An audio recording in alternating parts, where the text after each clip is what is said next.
Saludos hermano y bienvenido a tu canal de estudio bíblico Logos Disciple. Te habla tu hermano y amigo Ricky, también conocido como John. Y bienvenido a nuestra última lección, a nuestra más reciente lección en el estudio verso por verso de la epístola de San Pablo a los romanos. La vez pasada comenzamos con el capítulo 8, ¿verdad? Y estamos mirando después de esa exclamación de auxilio que hace Pablo terminando el capítulo 4, ¿quién me librará de este cuerpo de muerte, verdad? Entonces él comienza en el capítulo 8 y vamos a mirar el capítulo 8 un momentito. Y porque quiero resaltarles algo. Vamos a ver los últimos dos versículos del capítulo 7. Ese fue el capítulo que estaba hablando bastante sobre la carne, ¿verdad? Sobre el deseo dentro de nosotros que va en contra del espíritu, ¿verdad? Dice, miserable de mí, ¿quién me librará de este cuerpo de muerte? Gracias doy a Dios por Jesucristo, Señor nuestro. Así que yo mismo con la mente sirvo la ley de Dios, más con la carne a la ley del pecado. Y eso lo discutimos. Pero si vamos al 8, entonces el primer versículo que él hace en respuesta a ese grito es, ahora pues ninguna condenación hay para los que están en Cristo Jesús, los que no andan conforme a la carne, sino conforme al Espíritu. Porque ahora entonces en el capítulo 8, que él empieza entonces a hablar propiamente de la obra del Espíritu Santo y cómo los que tenemos dos opciones, o vivimos conforme a lo natural, que sería la carne, ¿verdad? Sarx, o vivimos conforme al Espíritu, o sea, dirigidos por el Espíritu de Dios. El hombre natural no puede agradar a Dios, ¿verdad? En el versículo 6 dice, ocuparse de la carne es muerte, pero el ocuparse del Espíritu es vida y paz.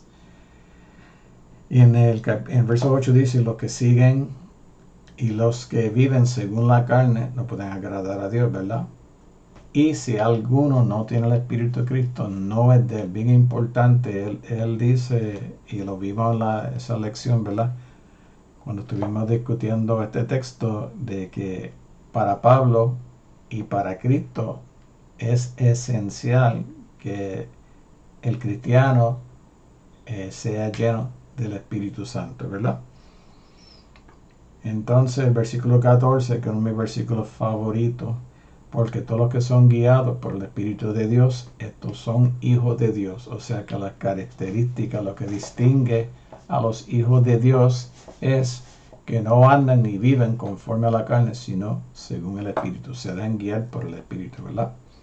Entonces el 16 vimos, el Espíritu mismo da testimonio a nuestro espíritu de que somos hijos de Dios.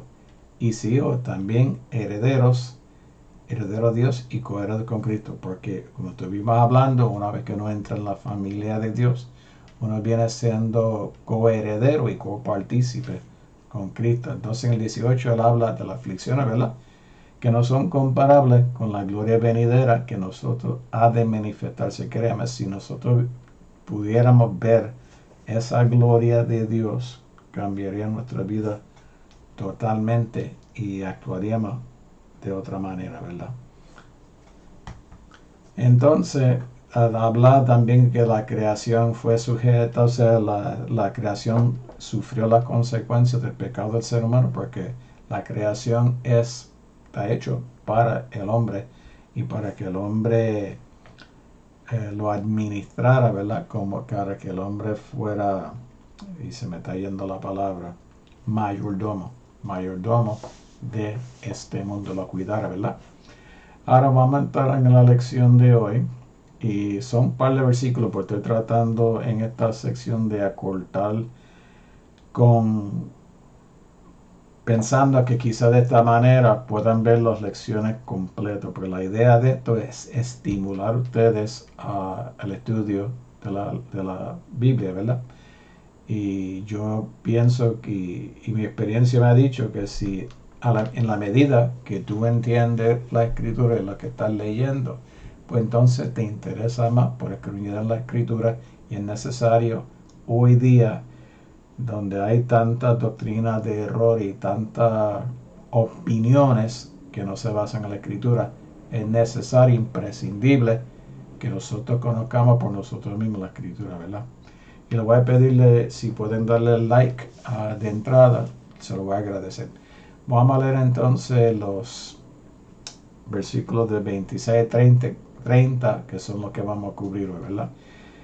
Y dice, y de igual manera el Espíritu nos ayuda en nuestra debilidad, pues qué hemos de pedir como conviene, no lo sabemos, pero el Espíritu mismo intercede por nosotros con gemidos indecibles. Mas el que escudriña los corazones sabe cuál es la intención del Espíritu, porque conforme a la voluntad de Dios intercede por los santos. Y entonces está el versículo que casi todo el mundo conoce, ¿verdad? Quizá uno de los versículos más conocidos dentro de esta epístola. Y sabemos que a los que aman a Dios, todas las cosas les ayudan a bien. Esto es, a los que conforme a su propio propósito son llamados. Porque a los que antes conoció, también los predestinó, para que fuesen hechos conforme a la imagen de su Hijo, para que Él sea el primogénito entre muchos hermanos. Y a los que predestinó, a esto también llamó, y a los que llamó, a esto también justificó, y a los que justificó, a esto también glorificó. Wow, tremenda palabra de parte del Señor, ¿verdad? Así que déjame darte una leve introducción. Ok, los creyentes no deben ser perturbados indebidamente por las dificultades de la vida, y créeme que hay muchísimas, ¿verdad? Así como el Espíritu está con nosotros como primicias, como primer fruto, mientras esperamos la consumación o la completación de todo lo que Dios tiene prometido, Él también está con nosotros en el difícil negocio de la oración. Y es así, para muchos de nosotros luchamos, ¿verdad?, para poder organizar nuestros pensamientos y nuestros deseos y poder presentarlo de una manera coherente, ¿verdad? Es fácil desanimarse en nuestra oración porque somos conscientes de que lo hacemos tan mal o tan deficientemente, ¿verdad? Pero aquí también no estamos solos, el Espíritu intercede por nosotros.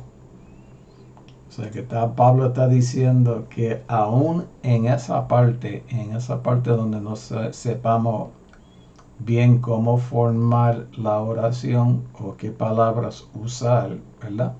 A veces no tenemos ni palabras porque estamos en un dolor, en una tribulación y quizás no salgan ni siquiera las palabras. Pues tenemos el auxilio del Espíritu Santo. Y por eso es que realmente en el Evangelio de Juan, cuando dice Jesús que me conviene que yo vaya porque entonces enviaré el Consolador, realmente muchas versiones optan por ni siquiera traducir Consolador, porque la palabra es Paracleto, y Paracleto es una palabra tan amplia y cubre tantas funciones del Espíritu que no debemos decir Consolador, porque Consolador es solamente una de las facetas de la obra que hace el Espíritu Santo, ¿verdad? Ok, porque también es nuestra guía, nos enseña, nos acompaña, nos corrige, nos guía, etcétera, etcétera, etcétera, ok. Así que vamos entonces a ver, ya leímos los versículos, así que podemos obviar esa parte. Y vamos a comenzar entonces como el primer versículo que vamos a considerar hoy. Y de igual manera el Espíritu nos ayuda en nuestra debilidad. Pues qué hemos de pedir como conviene, no lo sabemos, pero el Espíritu mismo intercede por nosotros con gemidos indecibles, ¿verdad?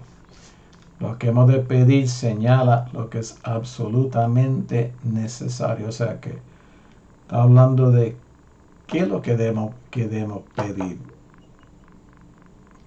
¿Qué es eso que debemos pedir en un momento determinado? Realmente debemos orar correctamente y como no podemos hacerlo, el Espíritu acude a nuestra ayuda, ¿verdad?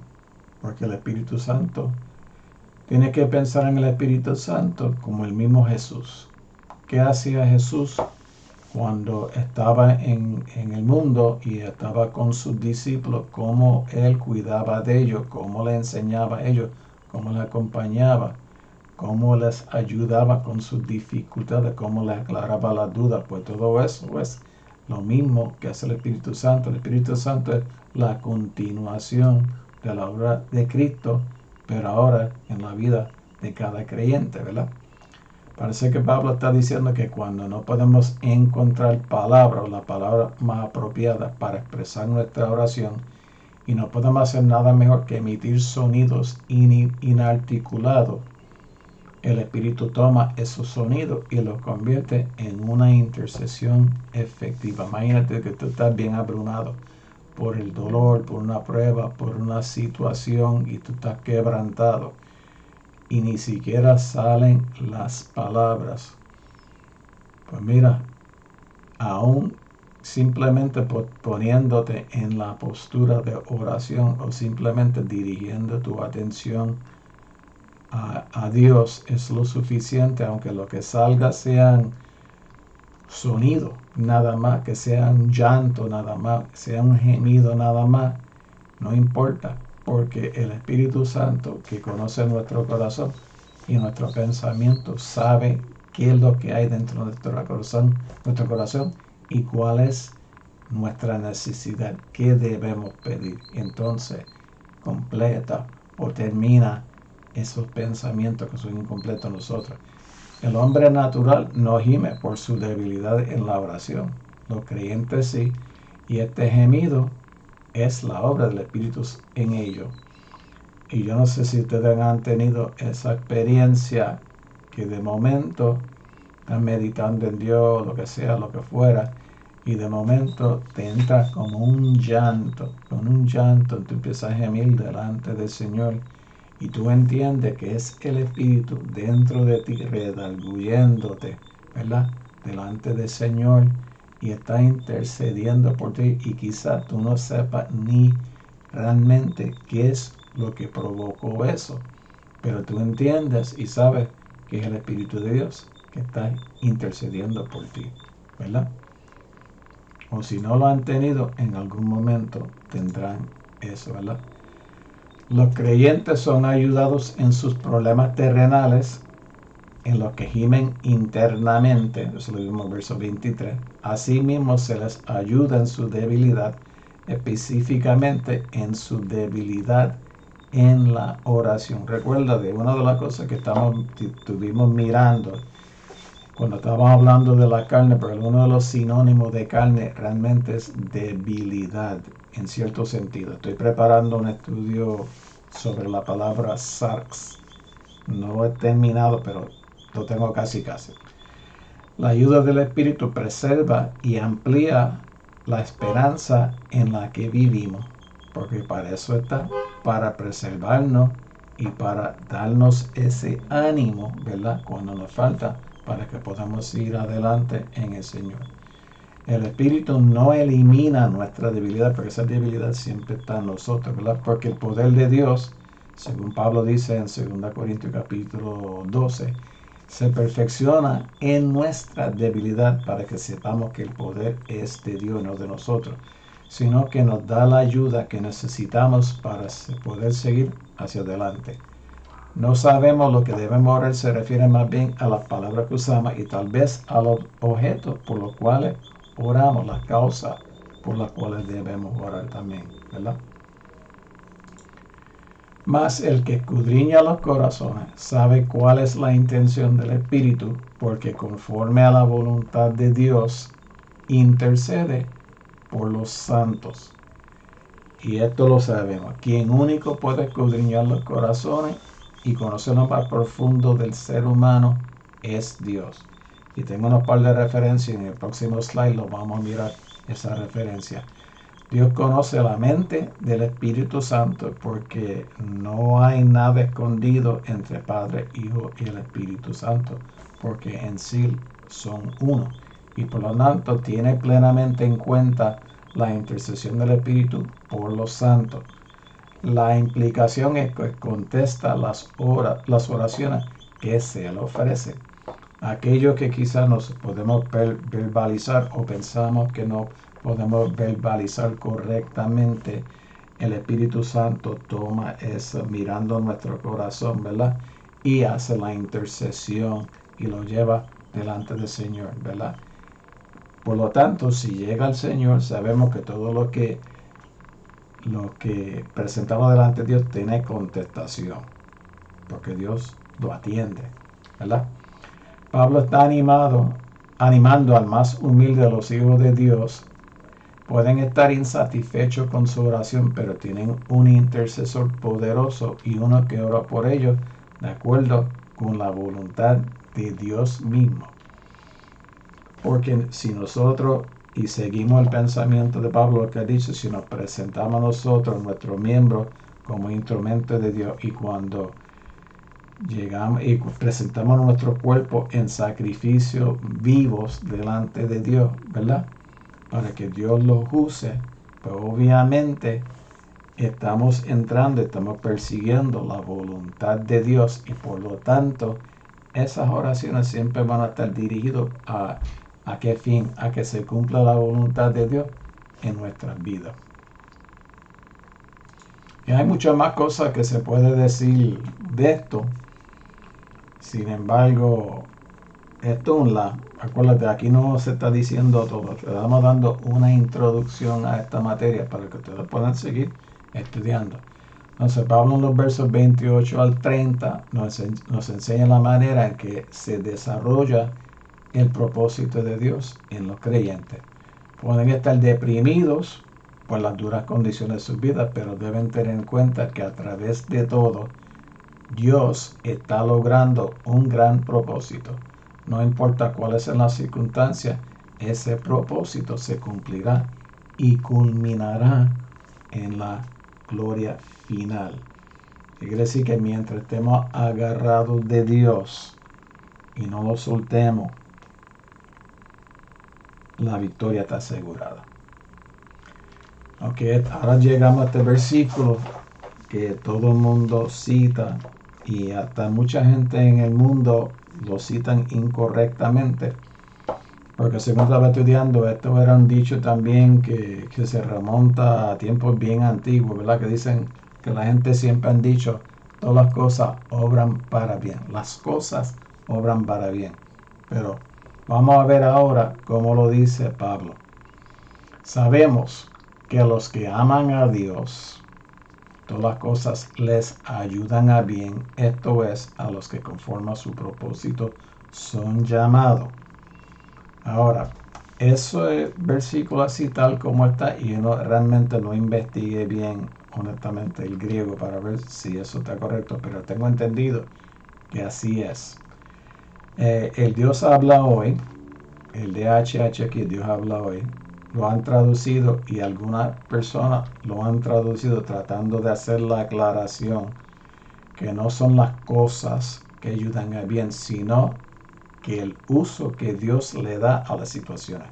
En otras palabras, sabemos que Dios dispone todas las cosas para el bien de quienes lo aman, a los cuales Él ha llamado de acuerdo con su propósito.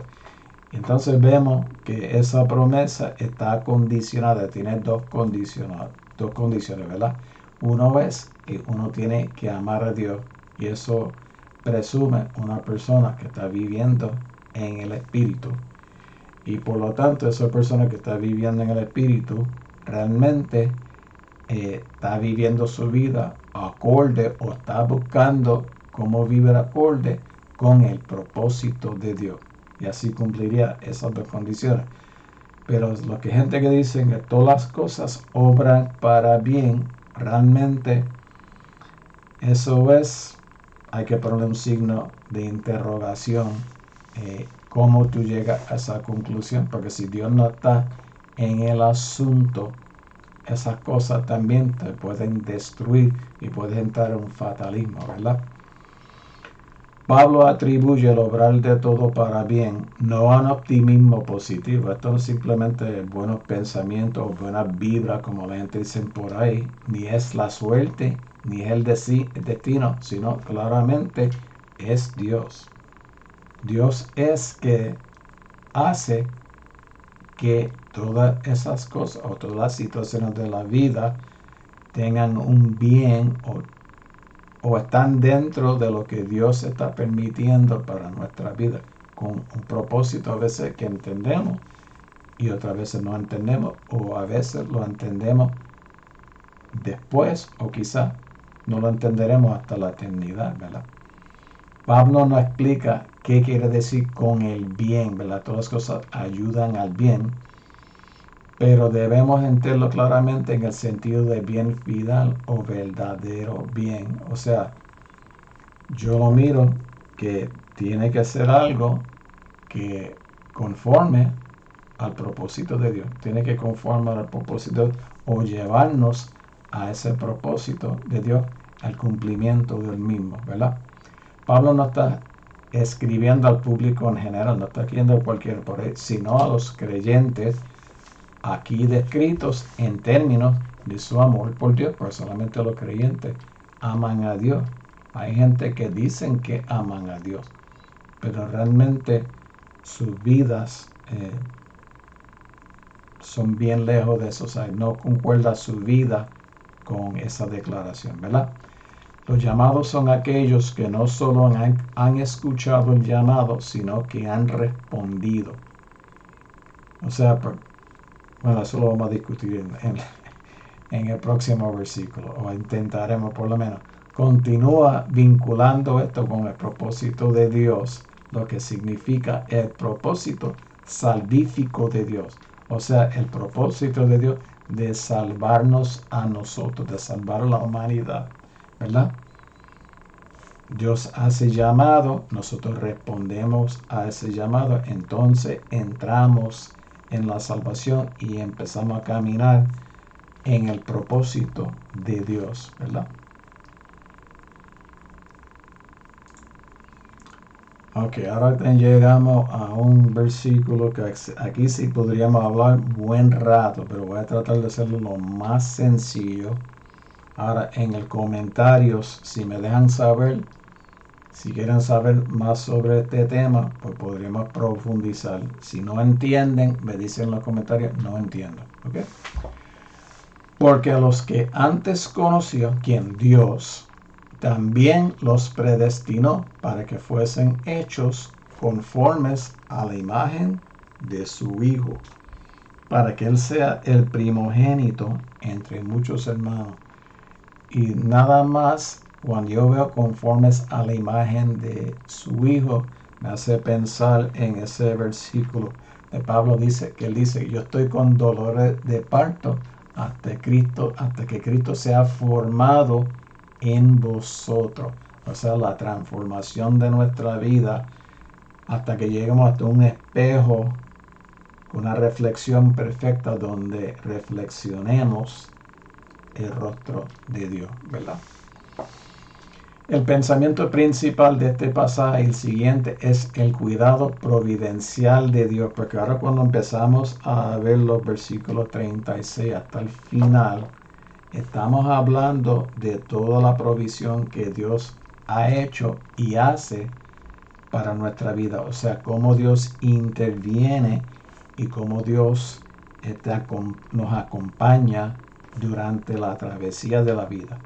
Y el objeto principal es consuelo, darnos consuelo, ¿verdad? Cuando nos sentimos abrumados, cuando las pruebas son bien difíciles, y seguridad, que podemos contar y saber que sí, vamos a pasar por tribulaciones, pero de todas ellas nos librará Dios, ¿verdad? Ok, ahora tenemos dos palabras, ¿verdad? Proginosken es una palabra compuesta que es pro, antes, y ginosken, ¿verdad?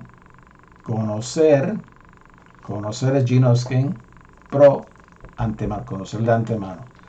La adición de pro no cambia el significado de conocer, solamente la fecha, cuándo ocurrió ese conocimiento.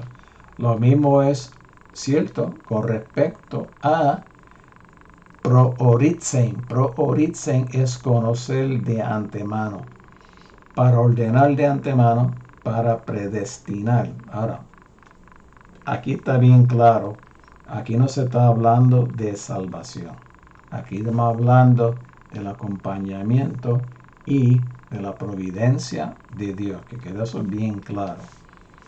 El tipo de conocimiento al que se ha hecho referencia en la cláusula, los que antes conoció, no tiene por qué estar en duda en vista de pasajes como el siguiente. Pasajes donde se demuestra el conocimiento pleno que Dios tiene de cada una de nuestras vidas. Aquí están esos versículos. Porque Jehová conoce el camino de los justos, mas la senda de los malos perecerá. Salmo 1:6. Dice así: a vosotros solamente he conocido de toda la familia de la tierra, hablándole a Israel. Por tanto os castigaré por todas vuestras maldades. Amos 3:1 y 2. Y entonces les declararé: nunca os conocí, apartaos de mí, hacedores de maldad. Mateo 7:23. Juan 10:14. Yo soy el buen pastor y conozco mis ovejas y las mías me conocen.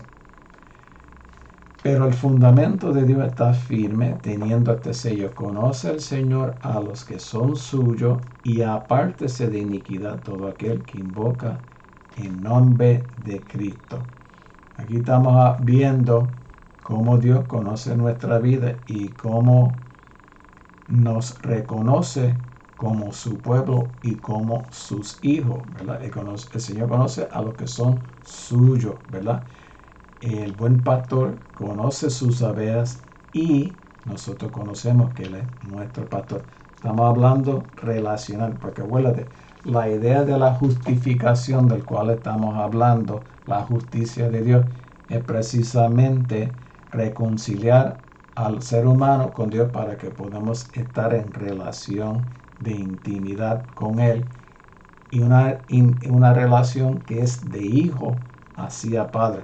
Por eso vimos la lección pasada, podemos clamar Abba Padre, ¿verdad? El Espíritu Santo nos da testimonio de que somos hijos de Dios, y por lo menos podemos clamar ante Dios, ¿verdad? Es bueno notar que ginosco es un conocimiento que coloca al conocedor en una relación personal con el conocido.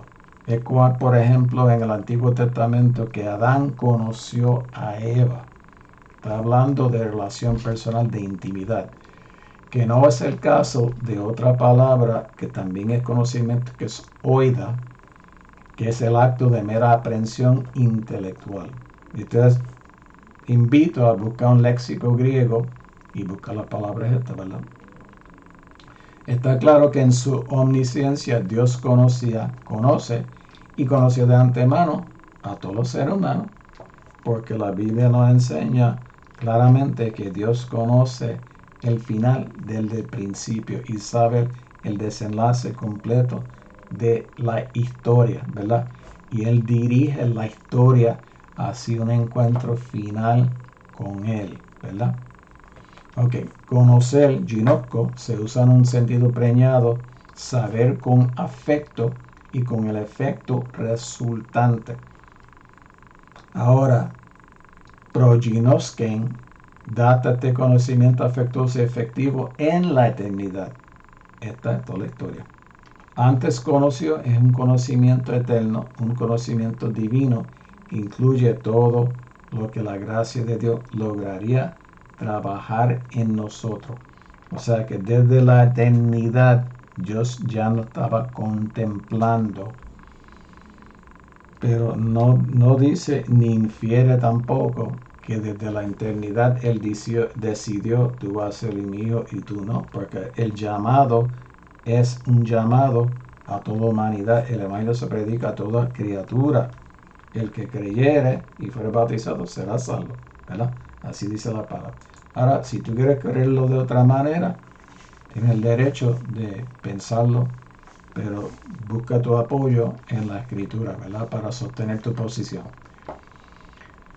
Ok, conocer de antemano y predestinar no son sinónimos, dos palabras distintas. La predestinación es un acto de la voluntad, por ello Dios en la eternidad fijó, resolvió y determinó que aquellos, nosotros, a quienes ya reconoció en el amor como suyo, deberían ser conformes a la imagen de su Hijo. O sea, la predestinación es eso mismo. ¿Cuál es el destino o el final que Dios tiene para cada uno de nosotros? Que seamos conformes a la imagen de su Hijo, que seamos transformados en la imagen de su Hijo, ¿verdad? Ser predestinados para conformarnos a la imagen del Hijo implica la recepción de una forma que no es una mera semejanza externa, sino una que es nativa de la esencia. Perdón. Vamos a ver Primera de Juan 3:2. Primera de Juan 3:2.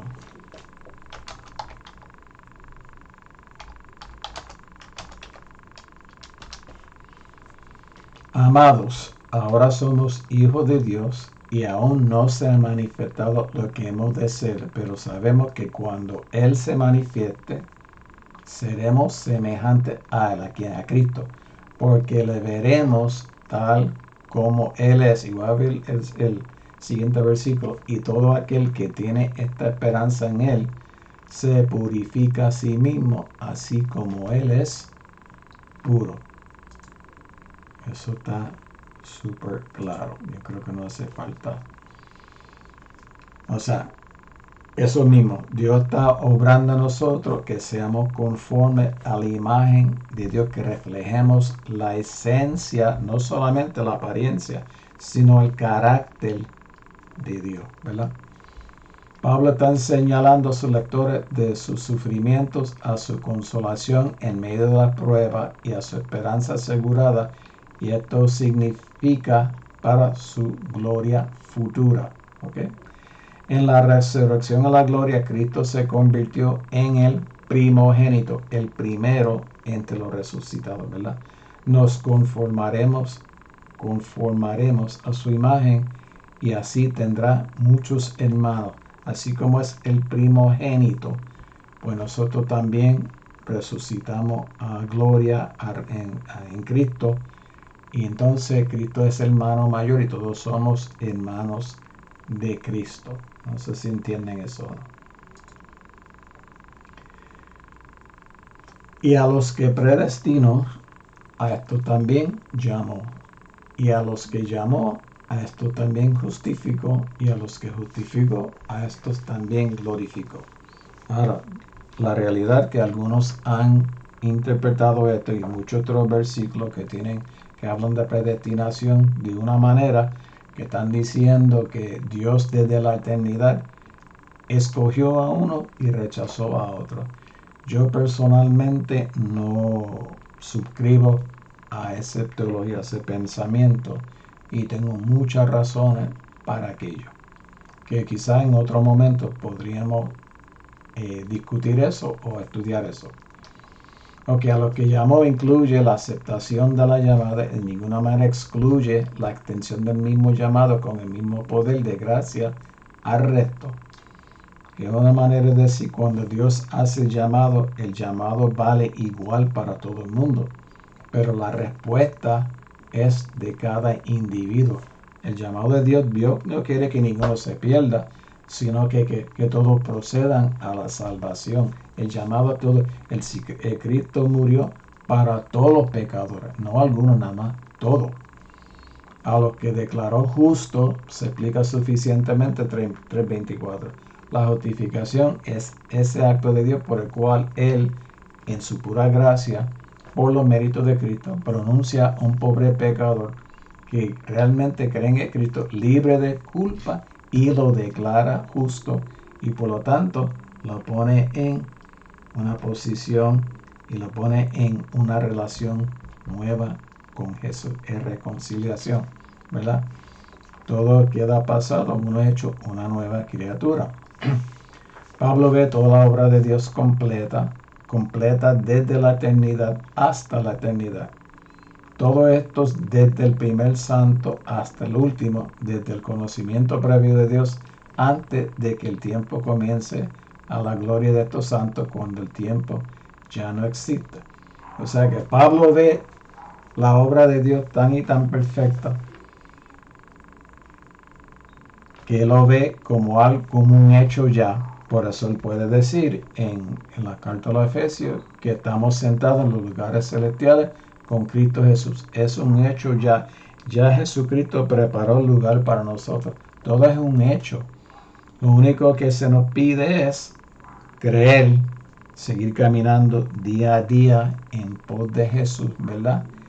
Ir manteniendo esa relación con Dios y ir caminando hacia el blanco de la soberana vocación, puesto los ojos en Jesús, ¿verdad? El autor y consumador de la fe. Eso es lo que se nos pide, ¿verdad?